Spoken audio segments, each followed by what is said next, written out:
This week's Billboard 200 and Hits Daily Double Sales chart is a microcosm for the year for what had historically been known as rock. Owl City's Midsummer Station debuted with just north of 29,000 copies sold, and Nielsen SoundScan and some on the outside might consider that to be rock. We consider it a part of the pop world and not so much rock. For traditionalists, the highest debut was Lynyrd Skynyrd's appropriate Last of a Dying Breed, which sold 17,000. That's a day's worth of sales for the band in its heyday. We asked Marilyn Manson, former Guns N' Roses and current solo artist Slash, and Metallica about the death of rock, and they all had different answers. At the press conference for the Orion Festival, Metallica's James Hetfield said it was part of the natural cycle and is helping the weak and terrible bands die off. Dying and popularity are two different things, you know. If it's not popular, fine. I kind of like it that way, you know. I love being the underdog. I love being the thing that's not liked. I love to build it up again. You know, that's like it's part of the mission in life for me. Maybe saying that there's too many bands out there and some have to die off. Like so lemmings. the strong survive, you know. That's just my theory. Like lemmings. Wow. Just jumping off the cliff.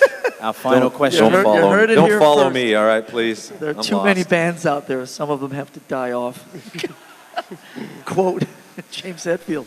Manson said that rock will never die. Rock is a zombie, and not like Rob Zombie. Rock will not die. The Doors did a song called Rock is Dead.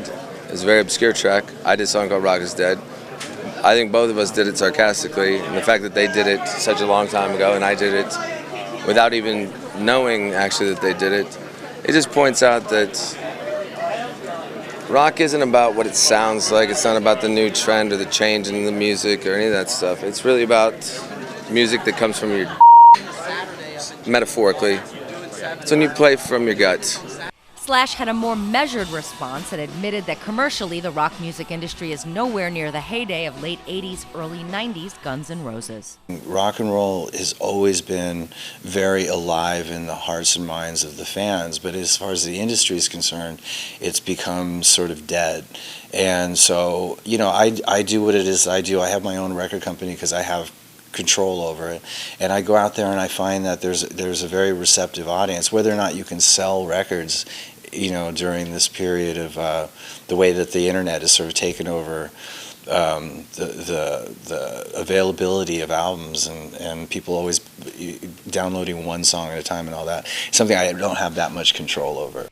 Many bands have admitted that the album tour cycle has reversed itself and become the tour album cycle, with new music being like a merch item for the shows.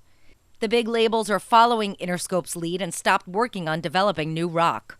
The rock that is coming out now is alternative, which labels are still behind, as evidenced by the signing of Imagine Dragons, of Monsters and Men, and Passion Pit, among others. Can rock make a comeback? Are there new bands that can save it? We'd love to hear your comments.